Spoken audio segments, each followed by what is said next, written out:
Hello प्यारे बच्चों, मैं सचिन स्वागत करता हूं आपका अपने YouTube चैनल चंदन सर कानपुर में। प्यारे बच्चों, कैसे हैं आप सब? आई होप आप सब बहुत अच्छे होंगे। बच्चों, जैसा कि आप जानते हैं, आपके लिए हमारे चैनल पर मैथ का डेली एक शानदार सेगमेंट आता है जिसमें हम करते हैं टॉप 15 क्वेश्चनों की प्रैक्टिस। तो डेली की तरह आज भी हम करेंगे टॉप 15 क्वेश्चनों की प्रैक्टिस। तो प्यारे बच्चों, ये जो हमारी प्रैक्टिस सीरीज है, ये सभी वनडे एग्जाम के लिए बहुत ही बेनिफिशियल है और इस प्रैक्टिस सीरीज से आपको जरूर कुछ नया सीखने को मिलेगा। तो प्यारे बच्चों, आप हमारे साथ बने रहिए अंत तक। तो देखिए बच्चों, ये जो हमारी सीरीज है, अभी जो आने वाले बहुत सारे एग्जाम ऐसे हैं जो रिसेंटली लगे हुए हैं, उनमें भी बहुत बड़ा बेनिफिट मिलेगा आपको इससे। एनटीपीसी, CBT2, ग्रुप डी, लेखपाल, पुलिस और भी तमाम सारे वनडे एग्जाम होते हैं। सभी एग्जामों के लिए हमारी टेस्ट सीरीज बहुत ही बेनिफिशियल है। तो प्यारे बच्चों, इस टेस्ट सीरीज से आपको जरूर कुछ नया सीखने को मिलेगा। आप विश्वास रखिए, यकीन करिए कि आपको जैसे क्वेश्चन एग्जाम में देखने को मिलते हैं उसी तरीके के क्वेश्चनों का हम यहाँ प्रैक्टिस करा रहे हैं। हम सारे प्रीवियस ईयर को बेस मानते हुए अच्छे अच्छे क्वेश्चनों की यहाँ प्रैक्टिस कराते हैं प्यारे बच्चों। और इस प्रैक्टिस सीरीज से आपकी चीजें, बहुत सारी चीजें ऐसी होती हैं जो रिवीजन भी हो जाती हैं और कुछ नया भी हमें सीखने को मिलता है। तो प्यारे बच्चों, आप बने रहिए हमारे साथ चंदन सर कानपुर यूट्यूब चैनल पर। आइए हम बिना टाइम वेस्ट करे शुरू करते हैं अपनी प्रैक्टिस सीरीज को। चलते हैं हम क्वेश्चन नंबर 1 की तरफ। आइए प्यारे बच्चों, चलते हैं क्वेश्चन नंबर 1 की तरफ। क्वेश्चन नंबर 1 क्या है कि 6 सेंटीमीटर भुजा वाले एक नियमित 60 कोण का क्षेत्रफल वर्ग सेंटीमीटर में क्या है? देखिए बच्चों, षटकोण जो होता है, यानी कि षटकोण का क्षेत्रफल हमें निकालना है। तो देखिए, इसका क्षेत्रफल होता क्या है, 3√3 divide by 2 into A square. यहाँ ए क्या होती है, ये साइड होती है। अब जैसे हमसे ये दी गई है भुजा, षटकोण का जो क्षेत्रफल होता है, षटकोण का क्षेत्रफल यही होता है, षटकोण का क्षेत्रफल। षटकोण का क्षेत्रफल निकालने का फॉर्मूला क्या होता है, 3√3/2 इंटू ए स्क्वायर। ए क्या है, ए है साइड आपकी भुजा। तो यहाँ आपको भुजा दी गई है, भुजा कितनी दी जा रही है, यहाँ आपको भुजा दी जा रही है प्यारे बच्चों आपको 6। तो 6 का स्क्वायर जैसे ही करोगे तो कितना आ जाएगा, 36। 2 से इसे कैंसिल आउट करोगे तो 18, 18 दूनी 36, 18 तिया 54, 54√3 सेंटीमीटर स्क्वायर ही आपका सही जवाब होगा। तो option number B will be your right answer. यहाँ सेंटीमीटर स्क्वायर होगा सभी में ऑप्शनों में, ठीक है, क्योंकि हमसे क्या पूछा जा रहा है, क्षेत्रफल पूछा जा रहा है। ओके बच्चों, चलते हैं क्वेश्चन नंबर 2 की तरफ। आइए, क्वेश्चन नंबर 2 हमसे क्या कह रहा है कि ए एक काम का 75% हिस्सा 9 दिनों में पूरा कर सकता है और बी 8 दिनों में उस काम का आधा हिस्सा पूरा कर सकता है। यदि वे मिलकर इस काम को पूरा करते हैं तो वे उस काम का आधा हिस्सा कितने दिनों में पूरा कर सकते हैं? प्यारे बच्चों, आप एक चीज समझिए, जब वो 75% हिस्सा 9 दिनों में पूरा करता है तो ये 100 का 75% जो हिस्सा है कौन सा भाग है, 1/3। यानी कि ऐसे कह लीजिए, सॉरी, आप ऐसे कह लीजिए कि 100 के 4 हिस्से कर लीजिए, 25 25 25 25 के 25 25 25 25। तो देख लीजिए, ये 3 हिस्से के बराबर है ये 75, यानी कि ये जो हिस्सा है 3 हिस्सों के बराबर है। तो जब 3 हिस्सों के बराबर है, 25 दूनी 50, 25 तिया 75। अगर मैं ये देख लेते हैं, जब ये 3 हिस्सों के बराबर है तो ये 9 दिनों में करता है। तो 9 के 3 हिस्से क्या हो जाएंगे, 3 तिया 9, यानी कि 3 3 3, 3 3 6 और 3 9। यानी कि हम यहां से अगर देखते हैं तो हम जान पा रहे हैं 3 तिया 9, ठीक है। 3 हिस्से यहां से बन जाते हैं और जब यहां से 3 हिस्से बन जाते हैं तो आप समझ पा रहे हो कि 3 दिन अगर और मिल जाते तो ये 100% काम हो जाता। एक बार फिर से समझिएगा कि ए एक काम का 75% हिस्सा 9 दिन में करता है।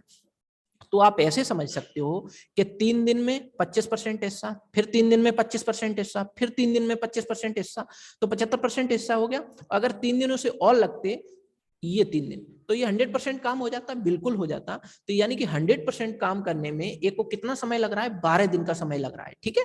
तो ए कितने दिन का समय ले रहा है 100% काम करने में, 12 दिन का। अब चलते हैं हम बी की तरफ। अब बी से क्या बोला जा रहा है, अब जरा इस प्लस को हटा लीजिए। आपसे ये कहा जा रहा है बी 8 दिनों में उस काम का आधा भाग पूरा करता है। जब आधा भाग 8 दिन में पूरा करता है तो पूरा भाग 16 दिन में पूरा करेगा, जाहिर सी बात है, बिल्कुल। अब हम ये देख लेते हैं टोटल वर्क है कितना आखिर। इन दोनों का एलसीएम ही टोटल वर्क होगा। तो एलसीएम कितना आ जाएगा प्यारे बच्चों, एलसीएम आ जाएगा 48। तो हम यहां से देखें 12 चौके 48, ये क्या आ गई उसकी क्षमता। अगर मैंने समय से टोटल काम में जैसे डिवाइड किया तो हमें क्या मिलती है, क्षमता। क्योंकि आप सब जानते हैं कि एफिशिएंसी इनटू टाइम बराबर क्या होता है, टोटल वर्क होता है प्यारे बच्चों। तो इसी कंसेप्ट को ध्यान में रखते हुए हमने जैसे ही टाइम से इसको डिवाइड किया तो हमें क्या मिल गई, इफिशियंसी, क्षमता मिल गई। अब एक की क्षमता ये आ गई, अब बी की क्षमता देखते हैं। 16 दूनी 32, 16 तिया 48, तो बी की क्षमता कितनी आ गई, 3। अब दोनों की क्षमता कितनी हो गई मिला के, दोनों की मिला के क्षमता तो हो गई 7। अब इसमें क्या पूछा क्या जा रहा है, इसमें यह पूछा जा रहा है तो बे उस काम का आधा हिस्सा कितने दिन में पूरा करेंगे। तो टोटल काम कितना है 48, और 48 का आधा हिस्सा कितना होगा 24। तो इस 24 काम को दोनों मिलके, तो दोनों की क्षमता कितनी हो गई 7, 4 और 3 7, तो 24/7 दिन में ये पूरा कर देंगे। तो option number B will be your right answer. आपका जो सही जवाब होगा वो क्या होगा, 24/7। आई होप ये क्वेश्चन आपको बहुत अच्छे से क्लियर हुआ होगा प्यारे बच्चों। चलते हैं हम क्वेश्चन नंबर 3 की तरफ। आइए, क्वेश्चन नंबर 3 हमसे क्या कह रहा है कि एक घनाभ की 4 दीवारों का क्षेत्रफल 400 वर्ग सेंटीमीटर है, इसकी लंबाई 15 सेंटीमीटर और ऊंचाई 8 सेंटीमीटर है, उसकी चौड़ाई सेंटीमीटर में क्या है। देखिए, 4 दीवारों का जो क्षेत्रफल होता है, एरिया ऑफ वॉल, यानी कि चारों दीवारों का क्षेत्रफल, एरिया ऑफ वॉल माने दीवार, ठीक है। चारों दीवारों का जो क्षेत्रफल होता है वो कितना दिया गया है, इसमें दिया गया है 400 वर्ग सेंटीमीटर। लेकिन इसका होता क्या, मेनली इसका फॉर्मूला आप समझ लीजिए। चारों दीवारों का जो क्षेत्रफल होता है वो लंबाई प्लस चौड़ाई, 2 इंटू लंबाई प्लस चौड़ाई इंटू ऊंचाई, यही होता है आपकी चारों दीवारों का क्षेत्रफल। अगर हम किसी चारों दीवारों का क्षेत्रफल निकालते हैं तो हम क्या फॉर्मूला लगाते हैं, 2 इंटू एक ब्रैकेट में L प्लस V, यानी कि लंबाई गुणे चौड़ाई इंटू ऊंचाई। अब जरा मेरे को सारी चीजें दी गई हैं, इसमें सारा डेटा गिवन है। जब सारा डेटा आपको गिवन है तो आप इस क्वेश्चन को क्विकली जवाब कर सकते हो। देखिए, चारों दीवारों का क्षेत्रफल कितना है 400, ठीक है, और यहाँ पे हम लिख रहे हैं 2। अब देखिए लंबाई कितनी हमें दी जा रही है, लंबाई जो हमें दी जा रही है वो 15 सेंटीमीटर, और चौड़ाई हमें कितनी दी जा रही है, चौड़ाई हमें बतानी है। अब जरा हमें ऊंचाई कितनी दी जा रही है, तो ऊंचाई दी जा रही है 8। अब आप अच्छे से समझ पा रहे होंगे प्यारे बच्चों कि जैसे हमें ये 8 दिया गया है तो 8 से हम इसको कैंसिल आउट कर पाएंगे, बिल्कुल कर पाएंगे, 8 पंजे 40। अब क्या करेंगे हम, अब हम यहाँ से भी इसको भी कैंसिल आउट कर पाएंगे। यहाँ से देखिए इसको कैंसिल आउट किया तो यहाँ पे कितना आ गया 25। तो यानी कि अब आपके पास जो वैल्यू आ गई 25 इक्वल टू 15 प्लस बी, ठीक है। जैसे ही 15 आपने उधर भेजा तो आपका वो 15 माइनस का हो जाएगा, बचेगा कितना आपका, यानी कि 25 माइनस 15 आपने किया तो बी की वैल्यू निकल के आ जाएगी। तो वो बी की वैल्यू कितनी निकल के आ रही है आपकी 10। और यही आपसे पूछा गया था कि उसकी चौड़ाई क्या है। तो चौड़ाई यहाँ पे कितनी होगी 10 सेंटीमीटर। तो option number D will be your right answer. चलते हैं हम क्वेश्चन नंबर 4 की तरफ। आइए गाइज, क्वेश्चन नंबर 4 क्या कह रहा है, क्वेश्चन नंबर 4 हमसे ये कह रहा है कि अगर P का मान M का 150% है तो P प्लस M के संदर्भ में M का प्रतिशत कितना है। देखिए P का मान M का, देखो P का मान M का कितना है 150%, जैसे ही परसेंटेज हटाओगे तो नीचे कितना आएगा 100। ओके, तो क्या हम यहां से ये बता पाएंगे कि P और M कितना कितना है, बिल्कुल बता पाएंगे। देखिएगा 5 दिया 15, 5 दूनी 10। अब जरा इसको हम ऐसे लिख लें कि P upon M is equal to कितना आ गया 3/2, यानी कि मेरे अकॉर्डिंग P कितना है 3 है और मेरे अकॉर्डिंग M कितना है 2 है। अब हमसे ये कहा गया है P प्लस M के संदर्भ में, तो P प्लस M कितना हो जाएगा 3 और 2 5, इनके तो रेस्पेक्ट में संदर्भ में। अब किसका पूछा गया, M का प्रतिशत पूछा गया, तो M का मान है कितना 2, यानी कि ये दोनों के योग का कितना प्रतिशत है। तो हमने बस इसी को कैलकुलेट कर लिया, जैसे हमने इसको कैंसिल आउट किया 5 दूनी 10 0, यानी कि 20 दूनी 40%। वेरी सिंपल क्वेश्चन, तो 40% ही आपका सही जवाब होगा। Option number B will be your right answer. I hope ये क्वेश्चन भी आपको बहुत अच्छे से क्लियर हुआ होगा, बहुत ही इजी क्वेश्चन था। चलते हैं क्वेश्चन नंबर 5 की तरफ। आइए बच्चों, क्वेश्चन नंबर 5 क्या कह रहा है कि अंकित मूल्य पर 10% छूट देने के पश्चात एक दुकानदार को 12% का लाभ होता है। तो किताब के क्रय मूल्य तथा अंकित मूल्य का अनुपात ज्ञात करें। आइए बच्चों, हम क्या करते हैं, जो हमें ये छूट दी जाती है, यानी कि अंकित मूल्य जो शब्द है, अंकित मूल्य क्या होता है कि जैसे आपने मार्केट पे जो स्लिप लगी होती है, मार्केट में अगर हम कोई भी आइटम खरीदने जाते हैं तो उस पर एक स्लिप लगी होती है, वो कहता है दुकानदार ये हमारा सूची मूल्य है, ठीक है, यानी कि जो मार्केट का प्राइस है वो इतना है और मैं आपको 10% छूट देता हूं। तो जो छूट होती है वो हमेशा एमआरपी पर दी जाती है, लिखित मूल्य पर छूट आपको दी जाती है, उसी का नाम है अंकित मूल्य। आइए बच्चों, हमसे ये कहा गया है कि अंकित मूल्य पर 10% छूट देने के बाद एक दुकानदार 12% का लाभ कमाता है। तो मान लीजिए उसका कुछ क्रय मूल्य भी होगा, अगर वो क्रय मूल्य को 12% प्रॉफिट पर बेचेगा तो क्रय मूल्य का 112% निकालेगा, बिल्कुल निकालेगा। तो क्रय मूल्य का 112% जैसे ही हमने देखा तो 112/100 हो गया, बिल्कुल। अब क्या हो रहा है, एमआरपी पर वो क्या कह रहा है, 10% की हम छूट देते हैं। एमआरपी पर जब वो 10% की छूट देता है तो मान लीजिए कि एमआरपी उसका कुछ होगा, और जब वो 10% की छूट देगा तो यानी कि वो 90 में बेचेगा उस आइटम को, यानी कि एमआरपी का 90% ही तो वो दाम अपने पास रखेगा, बिल्कुल रखेगा, जायज सी बात है। तो हम क्या कह रहे हैं, ये भी मेरा क्या बन गया, ये भी मेरा एसपी बन गया, देखो, और ये भी मेरा क्या बन गया, एसपी बन गया। सेलिंग प्राइस क्यों बन गया, जब मैं किसी खरीद मूल्य वाली वस्तु को 12% प्रॉफिट पर बेचेंगे तो खरीद मूल्य का 112% हिस्सा ही तो मुझे प्राप्त होगा, बिल्कुल होगा। तो खरीद मूल्य का 112% हमने देख लिया, निकाल दिया, तो ये मेरा क्या बन गया, विक्रय मूल्य। इसी तरीके से अंकित मूल्य का 10% छूट है तो अंकित मूल्य का 90% हिस्सा ही तो क्या होगा, आपका सेलिंग प्राइस होगा। ये दोनों ही वैल्यू इसलिए बराबर होंगी। तो प्यारे बच्चों, अब इसको कैलकुलेट कर लेते हैं, दोनों जीरो से ये दोनों जीरो कैंसिल आउट हो गई। आपसे ये कहा जा रहा है तो किताब के क्रय मूल्य तथा अंकित मूल्य का अनुपात बताना है।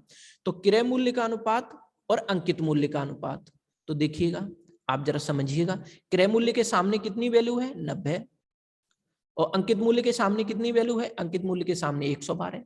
तो बस यही आपका अनुपात होगा। इसे थोड़ा सॉल्व कर लीजिए। 2 चौके 8, 2 पंजे 10, 2 पंजे 10, 2 छक्के 12। तो हम यहां से निकाल पाए कि 45 बटे कितना आ गया, 56, यानी कि 45:56। तो आपका यही सही जवाब होगा, 45:56। Option number A will be your right answer.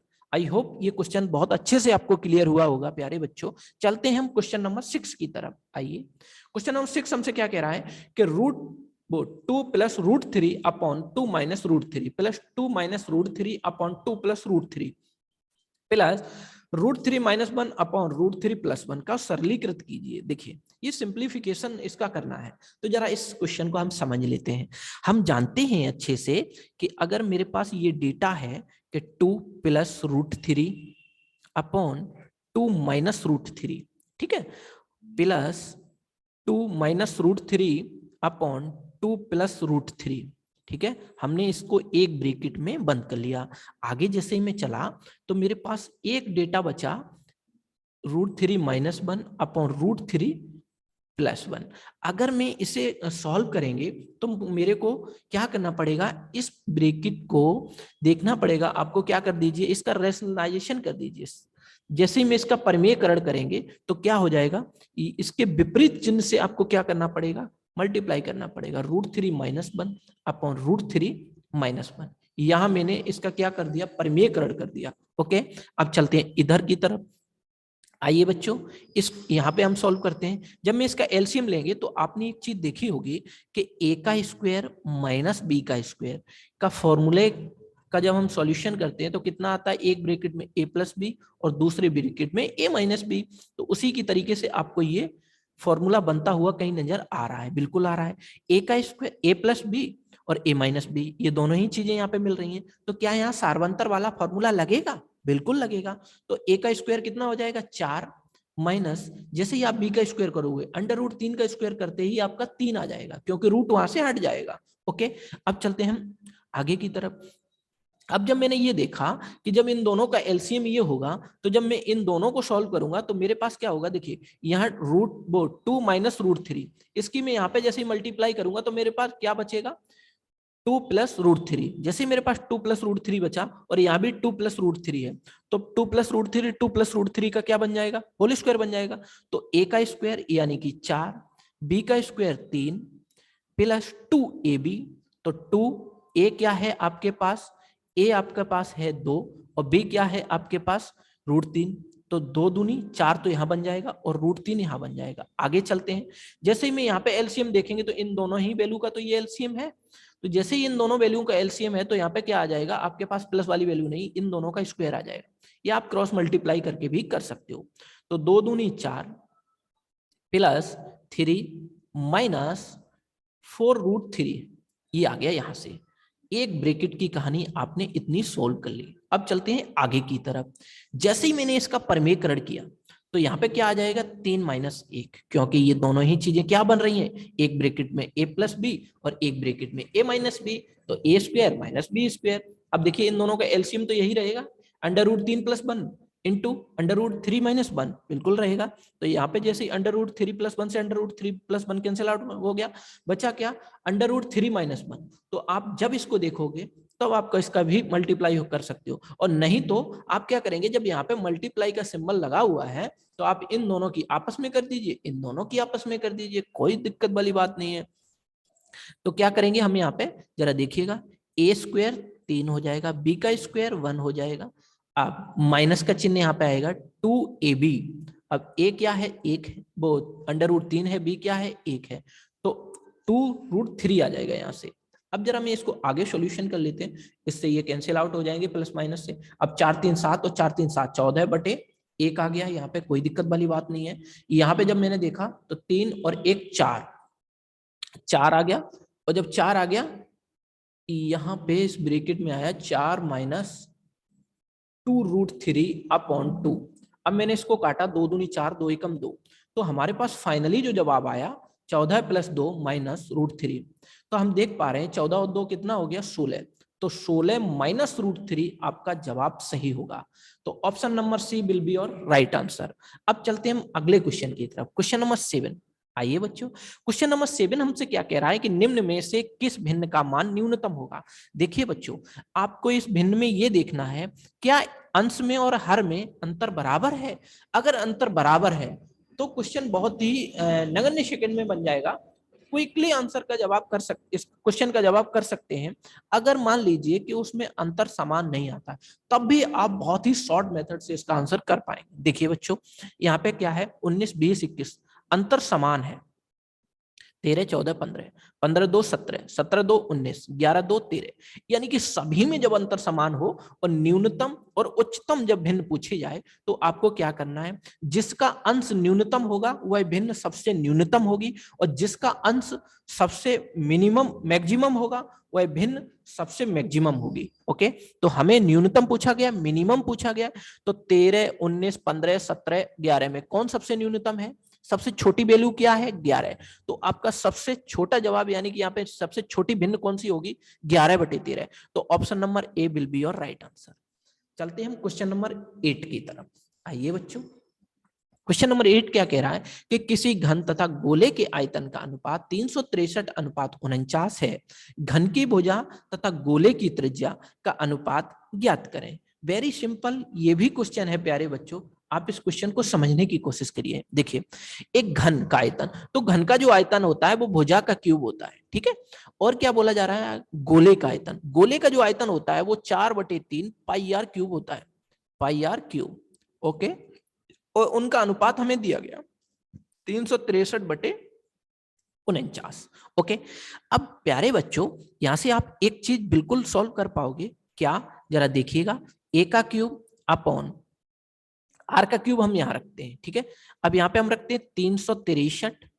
अब में क्या करते हैं, इसकी क्रॉस मल्टीप्लाई करा देते हैं, यानी कि 4 को ऊपर पहुंचा देते हैं, ये सॉरी 3 को ऊपर पहुंचा देते हैं, 4 को नीचे रखते हैं, इस तरीके से हम इसकी क्रॉस मल्टीप्लाई करते हैं। तो ये वाला 4 कहां पहुंच जाएगा, क्रॉस में यहाँ पे पहुंच जाएगा 4, ठीक है।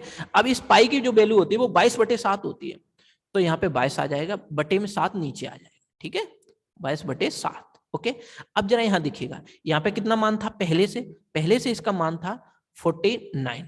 ओके, और क्या बचा आपके पास, और कोई एक आध वैल्यू बची है, बिल्कुल बची है साहब, ये 3 भी नीचे ही आएगा, क्योंकि ये 3 ऊपर पहुंच जाएगा, और जब ऊपर पहुंचेगा तो क्रॉस मल्टीप्लाई ऐसे ही तो होगी, और जब क्रॉस मल्टीप्लाई होगी तो 4 और 22 ऊपर पहुंच जाएगा, 3 और 7 यहाँ नीचे आ जाएंगे। ओके, इतनी बात आपको शायद क्लियर हुई होगी। तो प्यारे बच्चों, अब मेरे को ए और आर निकाल लेना होगा। कैसे निकालेंगे आइए समझते हैं।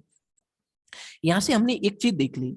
ये क्या चीज देख ली हमने? देखिए, अगर मैं यहां से 22 से काटते हैं, कोई वैल्यू यहाँ पे कैलकुलेट हो पा रही है? बिल्कुल हो पा रही है। देखिए यहाँ अगर मैं 3 से काटते हैं तो 3 एकम 3, 3 दूनी 6, 3 एकम 3। अब देखिए, अब मैंने यहां से देखा कि ये 49 है, ये 7 है, ये ऊपर 4 है, ये 22 है। कोई एक दूसरे से वैल्यू कट नहीं रही है। जब नहीं कट रही हैं तो आप देखिएगा ए का क्यूब अपॉन आर का क्यूब इज इक्वल टू 121 चौके कितना होता है? 4 एकम 4, 4 दूनी 8, 4 एकम 4।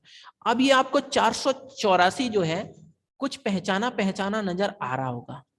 कुछ पहचान पाए आप? बिल्कुल पहचान पाए साहब, क्योंकि ये 484 जो होता है वो 484 ये 22 का स्क्वायर होता है, और 22 का स्क्वायर ये हो गया, यानी कि ये 22 का स्क्वायर जब बन जाएगा तो ये दोनों ही पावर क्या हो जाएंगी? ऐड हो जाएंगी, क्योंकि इन दोनों के बेस समान है। गुणे में पावर ऐड होती है। 22 का स्क्वायर और इंटू 22 क्या हो जाएगा? 22 का क्यूब।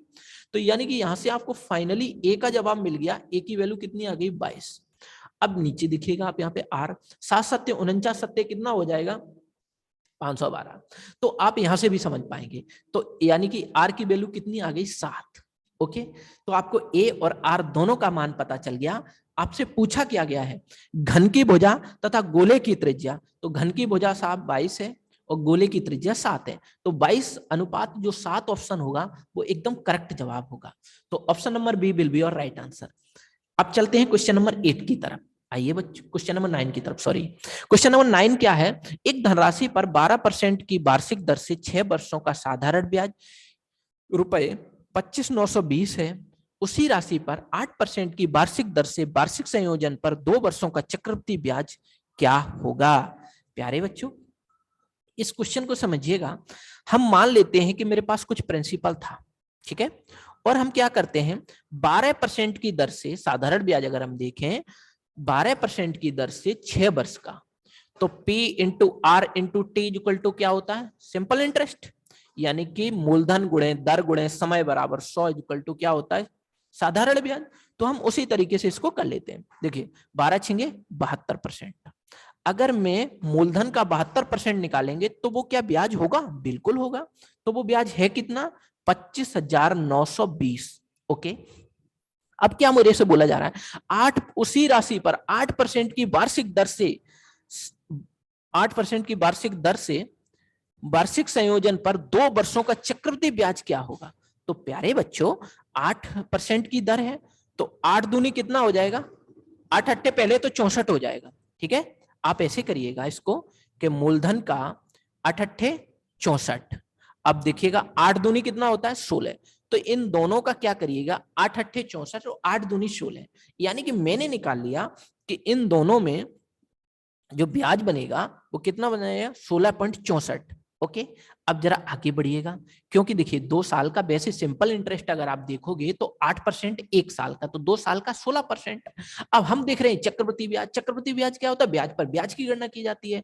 तो वो 8 दूनी 16 की जगह पे ये 64% अधिक इसलिए हो जाएगा क्योंकि इसमें जो चीजें होती हैं वो ब्याज पर ब्याज की गणना की जाती है। तो 8 अट्ठे 64 हमने इसलिए यहाँ पे किया, 2 साल का था इसलिए 8 का स्क्वायर 8 अट्ठे 64, 8 दूनी 16, यानी कि 16% तो साधारण ब्याज था, और 64% जो 64 आया 8 अट्ठे 64, ये साधारण ब्याज चक्रवृद्धि ब्याज के बीच का अंतर आया। अगर मैं साधारण ब्याज और चक्रवृद्धि ब्याज के बीच का अंतर और साधारण ब्याज दोनों को जोड़ देंगे तो क्या बन जाएगा? चक्रवृद्धि ब्याज। तो इसी तरीके से हमने इसको सॉल्यूशन किया है 25,920। ओके, अब जरा मैं इसको सॉल्यूशन करते हैं। P का 25,920 बटे 16.64 इंटू, नहीं सॉरी 72 होगा यहाँ पे, तो आगे वाला 72 ही है, 72 का अब मेरे को कितना निकालना है? 16.64। ये तो मेरे को चक्रवृद्धि ब्याज की गणना करनी है। यहाँ पे मैंने सिंपल इंटरेस्ट देखा, सिंपल इंटरेस्ट, यहाँ पे कंपाउंड इंटरेस्ट। तो हमें निकालना क्या है? Compound interest rate. तो जब कंपाउंड इंटरेस्ट निकालना ही है, इंटरेस्ट ही निकालना है, तो कंपाउंड इंटरेस्ट जब निकालोगे तो रेट क्या लगेगी? 16.64। जैसे ही मैं इसको कैंसिल आउट करूंगा तो यहां से आप कैलकुलेट कर लीजिएगा, ये लगभग जैसे आप कैंसिल आउट करोगे 5 अट्ठे 40, 6 चौके 24, 4 और 6 पंजे 30, 30 और 30 और 4 पंजे 20, 20, 20 और 9 29, 94, लगभग 5,990.4 ये आपका सही जवाब होगा, यही आपका कंपाउंड इंटरेस्ट निकल के आएगा। तो option number D will be your right answer. I hope ये क्वेश्चन आपको बहुत अच्छे से क्लियर हुआ होगा प्यारे बच्चों। अब चलते हैं क्वेश्चन नंबर 10 की तरफ। आइए, क्वेश्चन नंबर 10 क्या है? यदि ए अनुपात B is equal to 2:5, B अनुपात C is equal to 4:3 and C अनुपात डी इज इक्वल टू 2:1, तो ए अनुपात बी अनुपात डी का मान कितना होगा? देखिए, ये अनुपात समानुपात का चैप्टर से है ये क्वेश्चन। ए अनुपात बी, इनकी दोनों सबकी वैल्यू दी गई है, इस तरीके से समझिएगा, खैर कोई बात नहीं। ए अनुपात बी कितना दिया गया है? 2:5। अब देखिए, अब बी की वैल्यू आगे क्या दी गई है? पहले तो बी की वैल्यू ये दी गई थी, अब बी की वैल्यू कितनी दी गई है? 4:3। अब सी की वैल्यू कितनी दी गई है? सी की वैल्यू 2:1। तो आपको क्या करना होगा, हमें ये देखना होगा, ये 4 है तो 4 के आगे कौन आएगा? 4 ही आएगा। यहाँ पे 5 है तो 5 के आगे यहाँ भी 5 और यहाँ भी 5। यहाँ 3 है तो यहाँ भी 3 आएगा। ठीक है, जिसके सामने जो भी जगह खाली पड़ी हुई है उनके सामने वही आएंगे। ठीक है, 2 तो यहाँ भी 2, तो 4 दूनी 8 दूनी 16। आगे देखिएगा, हमसे किस किस की वैल्यू पूछी गई? ए, बी और डी की पूछी गई है। तो बी की कितनी आ जाएगी? 5 चौके 20 चौके 20 दूनी 40। ठीक है, अब डी की वैल्यू हम निकाल देते, 5×3=15। सी की भी निकाल लो, 5×3=15 दूनी 30। ये सारे की वैल्यू आ गई। अब हमसे पूछा गया ए बी डी, तो ए कितना है? 16, बी कितना है? 40 और डी कितना है आपका? डी आपका 15 है। तो 16, 40, 15 कोई ऑप्शन है? कोई भी ऑप्शन नहीं है। 16, 15, 40, 16, 30, 15 तो है। तो हो सकता है जब 16, 30 है, लेकिन ए ये आएगा आपका और बी आपका ये आएगा और सी ये आएगा और डी ये आएगा। आपसे क्या पूछा जा रहा है वो आपको जवाब करना है। ए बी डी, ए 16 है और बी 40 है और डी आपका 15 है, तो यहाँ 30 की जगह पे 40 होगा। Option number D will be your right answer. I hope ये क्वेश्चन भी आपको बहुत अच्छे से क्लियर हुआ होगा। प्यारे बच्चों, चलते हैं क्वेश्चन नंबर 11 की तरफ। एक गेंदबाज द्वारा 5 मैचों में दिए गए औसत रन 45 हैं तथा अन्य 4 मैचों में 15.75 हैं। 9 मैचों में गेंदबाज के द्वारा दिए गए औसत रन कितने हैं? सो प्यारे बच्चों, ये क्वेश्चन बहुत ही इजी है। देखिए, ये एवरेज वाले चैप्टर से देख लीजिए। एवरेज, एवरेज आप सब जानते हैं कि औसत क्या होता है? कुल संख्याओं का योग बटे कुल संख्या। ठीक है, आप जरा समझिएगा, 5 मैचों के लिए दिए गए औसत का रन कितना है? 45। तो 45 पंजे कितना हो जाएगा? 5 पंचे 25, 5 चौके 20 और 2 22, यानी कि 5 मैचों के एवरेज दिया गया है 45 रन। ठीक है, यानी कि एक मैच में 45 रन बनाते हैं, ये एवरेज लगाया गया। तो हम पांचों मैचों के अगर जोड़ लेंगे तो कितने रन हो जाएंगे? 225 हो जाएंगे। तथा अन्य 4 मैचों के कितने हैं? 15.75। क्या है? ये एवरेज है। जब मैं 4 मैचों का 15.75 के हिसाब से एवरेज निकालेंगे तो एक का 15.75 है, तो 4 का कितना होगा? 4 पंजे 20, 4 सत्ते 28, 28 और 2 कितना हो जाएगा? 30 और 15 चौके 60, 60 और 3 कितना हो जाएगा? 63। तो लगभग इसका कितना आ जाएगा? 63 आ जाएगा। ठीक है, और जब 63 ये आ गया 4 मैचों के 15.75 के हिसाब से, कितना आ गया? सम 63। अब ये कहा गया 9 मैचों में गेंदबाज के द्वारा दिए गए रनों का औसत कितना है? जरा आप ही बताइएगा। ये 5 का डेटा हो गया, यानी कि 5 मैचों में बनाए गए रनों का कुल योग। 4 मैचों में बनाए गए रनों का कुल योग 63 है। अगर दोनों के रन हम जोड़ लेते हैं तो 5 3 8, 6 और 2 8 और 2 288 हो गए 9 मैचों के। अब हमें ये बताना है औसत, तो औसत के लिए 9 मैच है तो 9 से भाग कर दीजिए। 9 तिया 27, 9 दूनी 18, तो 32 आपका सही जवाब होगा। 9 मैचों का जो गेंदबाज का जो एवरेज होगा वो कितना होगा? 32 रन होगा। तो option number B will be your right answer. चलते हैं क्वेश्चन नंबर 12 की तरफ। किसी भिन्न का अंश 20% बढ़ा दिया जाता है और हर को 10% घटा दिया जाता है, तो भिन्न का मूल्य 16/21 हो जाता है। तो मूल भिन्न ज्ञात करिए। देखो प्यारे बच्चों, ये हमसे ये कह रहा है कि कोई भिन्न है, मान लीजिए कोई x/y ये भिन्न है। ठीक है, अगर भिन्न के अंश को हम 20% बढ़ाते हैं तो 120 करना पड़ेगा, 100 से 120 करना पड़ेगा। भाई अगर 20% बढ़ाओगे तो 100 वाली चीज कितने में दोगे? 120 में दोगे। तो इसी तरीके भिन्न का अंश बढ़ा दिया 20%, तो 100 से कितना बढ़ा दिया? 20, तो 120 हो गया। ओके, अब क्या बोल रहा है? और हर में 10% की कमी कर दी। जब हर में 10% की कमी की तो 100 से कितनी कर दी? 90 कर दिया। ओके, तो भिन्न का मूल्य 16/21 हो गया। अब ये कितनी बन गई? 16/21 की वैल्यू के बराबर बन गई। बस कुछ नहीं करना है, कैलकुलेट कर लीजिए बस। 0 से 0 कैंसिल आउट, 4 तिया 12, 4 चौके 16, 3 तिया 9, 3 सत्ते 21। तो x/y की वैल्यू कितनी आ गई? 4/7। क्या 4/7 ऑप्शन में है? बिल्कुल है। Option number B will be your right answer. चलते हैं क्वेश्चन नंबर 13 की तरफ। क्वेश्चन नंबर 13 क्या कह रहा है, यदि x equal to √3 + 1 upon √3 - 1 and y equal to √3 - 1 upon √3 + 1 हो तो x² + y² का मान ज्ञात करें।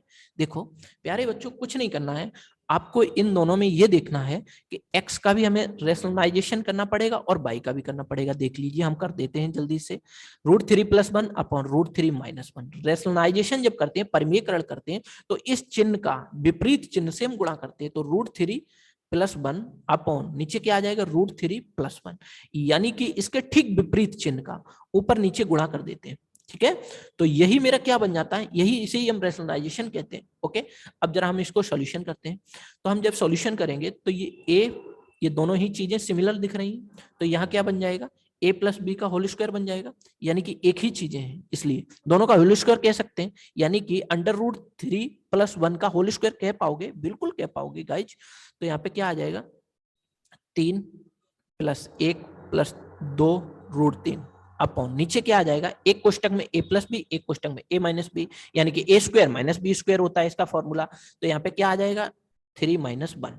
तो जब आप इसको सॉल्यूशन करेंगे तो कितना आ जाएगा, 4, और 4 2 से काटोगे तो यहाँ पे जो आएगा 2 + √3 आ जाएगा, क्योंकि 3 और 1 4, 2 से नीचे बचेगा 2, 2 से 4 काटोगे तो 2 दूनी 4, इस 2 भी काट दोगे, तो आपका जो x की वैल्यू आ गई 2 + √3 आ गई। इसी तरीके से हम y की भी वैल्यू कैलकुलेट कर लेंगे।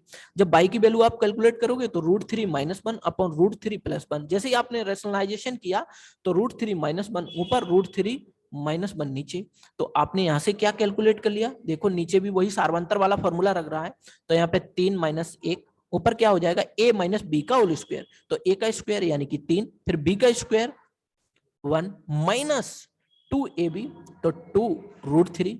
तो आप यहां से जब कैलकुलेट करोगे तो यहाँ पे कितना बचेगा, यहाँ पे आपके पास फिर 2 बचेगा, ये 3 और 1 4 बन जाएगा, तो 2 दूनी 4, यानी कि यहां से आपका निकल के आएगा 2 - √3, यानी कि x और y की वैल्यू आपको पता चल गई। जब x और y की वैल्यू पता चल गई, अब क्या करना है आपको, x² + y² कर देना है। जैसे ही आप x² करोगे तो यहां पर जैसे ही आप स्क्वायर करोगे तो इसको खोलोगे तो कितना मान आ जाएगा, इसको जैसे ये x की वैल्यू है तो x का स्क्वायर करना पड़ेगा प्लस y का भी स्क्वायर करना पड़ेगा। जैसे ही मैं इन दोनों का स्क्वायर करके जोड़ूंगा तो मेरे पास जो वैल्यू आ जाएगी 4 + 3 + 4 √3 + 4 √3 माइनस वो प्लस सॉरी 4 + 3 - 4 √3, तो 4 √3 से ये 4 √3 कैंसिल आउट हो जाएगा। ठीक है, एक सेकंड, ये मैंने डबल लिख दिया, सॉरी, ये मैंने डबल लिख दिया, इसको सिंगल टाइम ही लिखना होगा। ठीक है, अब क्या करेंगे, 4 3 7 और 4 3 7, कितना आ गया, 14। तो आपका जो सही जवाब होगा वो कितना आ गया, 14। Option number A will be your right answer. I hope ये क्वेश्चन भी आपको बहुत अच्छे से क्लियर हुआ होगा, बहुत ही इजी क्वेश्चन था, बस आपको कुछ नहीं करना है, इसका परिमेयकरण करके इसका सॉल्यूशन करना। ओके, चलते हैं क्वेश्चन नंबर 14 की तरफ। क्वेश्चन नंबर 14 क्या है कि एक परीक्षा में एक विद्यार्थी से किसी संख्या का 3/14 ज्ञात करने को कहा गया, गलती से उस विद्यार्थी ने उस संख्या का 3/4 ज्ञात कर दिया, तो ठीक उत्तर से 150 अधिक था, दी गई संख्या क्या थी। आइए मैं समझता हूं। कोई एक विद्यार्थी है, उससे ये कहा गया कि आप 3/4 ज्ञात करिए। कितना करिए आप, 3/4 किसी संख्या का, मान लीजिए संख्या x है, संख्या x का 3/4 आपको ज्ञात करना। उसने क्या किया, उसने उस संख्या का 3/14 ज्ञात कर दिया। ओके, तो जब इन दोनों में ये डिफरेंस आया तो डिफरेंस कितना आया, 150 का आ गया। आया कि नहीं आया, बिल्कुल आया। हम कुछ नहीं करेंगे, इसमें मैं एलसीएम ले लेंगे ऐसे क्वेश्चन के लिए। जैसे मैंने एलसीएम लिया तो 14 दूनी कितना आ गया, 28, 4 7 28, 7 21x, 14 दूनी 28, 2 3 6x इक्वल टू कितना आ गया, 150। 21 और 6 में कितना कितना अंतर आया, 21 और 6 में 15 का अंतर आया, तो 15x/28 इक्वल टू 150। 15 से जैसे ही आपने इसको कैंसिल आउट किया 10 टाइम हो गया, तो x इक्वल टू कितना आ गया, 280, क्योंकि इस 28 की मल्टीप्लाई हो गई किसमें, 10 में, तो 280 x की वैल्यू आ गई। पूछा क्या गया है, दी गई संख्या, बस आपसे यही पूछा गया था। तो option number B will be your right answer. I hope ये क्वेश्चन भी आपको बहुत अच्छे से क्लियर हुआ होगा, बहुत ही इजी क्वेश्चन था। ऐसे क्वेश्चन हमें एग्जाम में ज्यादातर देखने को मिलते ही रहते हैं। अब चलते हैं हम अपनी टेस्ट सीरीज के अंतिम क्वेश्चन की तरफ। ये आज की टेस्ट सीरीज का लास्ट क्वेश्चन है और बहुत ही सिंपल क्वेश्चन भी है। 1/2 तथा 3/5 के मध्य एक परिमेय संख्या ज्ञात करिए। देखिए परिमेय संख्या क्या होती है? परिमेय संख्या की हम जानते हैं कि P/Q के रूप में लिखी हुई संख्या ही परिमेय संख्या होती है, यानी कि रेशनल नंबर, इरेशनल नंबर। परिमेय संख्या अपरिमेय संख्याओं के बारे में आपने खूब देखा होगा। यानी कि हमें पूछा गया है 1/2 तथा 3/5 के बीच में मिडिल में पूछा गया। जब ऐसे क्वेश्चन हमसे पूछा जाए तो हमें क्या करना है, हमें ये देखना है कि देखिए 1/2 और किसके बीच में पूछी गई, 3/5। हमें कुछ भी नहीं करना, आंख बंद करके 5 और 2 7, 3 और 1 4, तो 4/7 ही इसका मिडिल नंबर होगा। ठीक है, 4/7 ही क्या होगा इसका मिडिल नंबर। नहीं तो आप सॉल्यूशन कर सकते हैं। देखिए कैसे, इसको प्रूव भी कर देते हैं हम। 1/2 का मतलब क्या हुआ, 0.5। अब देखिए 3/5 का मतलब क्या हुआ, 0.6। ठीक है, अब जरा यहां देखिए 7 चौके 28। ठीक है, अब 7 चौके 28, 2 बचा, 7 दूनी 14। आप ही बताइएगा, आप ही बताइएगा कि 0.50 बड़ा है, 0.60 बड़ा है या 0.42 बड़ा है। तो आप क्रम में जब लगाएं तो 0.50 बड़ा है और 0.60 छोटा है। ठीक है, लेकिन 0.42 क्या होगा, पॉइंट जो 42 है, सॉरी एक सेकंड रुकना, 0.57 हो जाएगा यहाँ पे, 7 पंजे 35 हो जाएगा यहाँ पे। सॉरी ये तो बहुत छोटा हो जाएगा, नहीं तो 0.52 हो जाएगा। तो यहाँ देखिए 0.52, आप ही बताइए क्या 0.52 इन दोनों ही नंबरों के मिडिल में है? बिल्कुल है। तो आपकी बात यहाँ से भी प्रूफ हो गई। हमें बस कुछ नहीं करना पड़ा, इन दोनों के लिए हमें इसका मिडिल, जैसे ही परिमेय संख्या निकालनी है तो अंश अंश को जोड़ दिया और हर हर को जोड़ दिया, बस वही मेरी क्या हो जाएगी, मिडिल नंबर हो जाएगा, मिडिल परिमेय संख्या हो जाएगी। तो option number B will be your right answer. I hope आपको हमारी टेस्ट सीरीज बहुत अच्छी लगी होगी। अगर वीडियो आपको अच्छा पसंद आया तो हमारे वीडियो को ज्यादा से ज्यादा लाइक करें, अपने दोस्तों में शेयर करें और हमारा चैनल सब्सक्राइब करना बिल्कुल नहीं भूलें। पास में बने बेल आइकन को भी प्रेस करें ताकि आपके वीडियो आने से पहले आपको नोटिफिकेशन मिल पाए। सो प्यारे बच्चों, आप हमारे साथ जुड़े रहिए चंदन सर कानपुर यूट्यूब चैनल पर। प्यारे बच्चों, हम आपको इस पर बेहतरीन टेस्ट सीरीज तो करा ही रहे हैं, इसके अलावे भी हम आपके लिए टॉपिक वाइज भी सेशन बहुत जल्द लेके आने वाले हैं। तो प्यारे बच्चों, हमारे वीडियो को ज्यादा से ज्यादा शेयर करिए। आपका सपोर्ट, आपका प्यार ही हमें यहाँ पर ला सकता है। तो प्यारे बच्चों, खूब पढ़ें, मन लगा के पढ़ें। आज के लिए इतना ही। मिलते हैं हम नेक्स्ट वीडियो में अगली टेस्ट सीरीज के साथ। तब तक के लिए take care, all the best.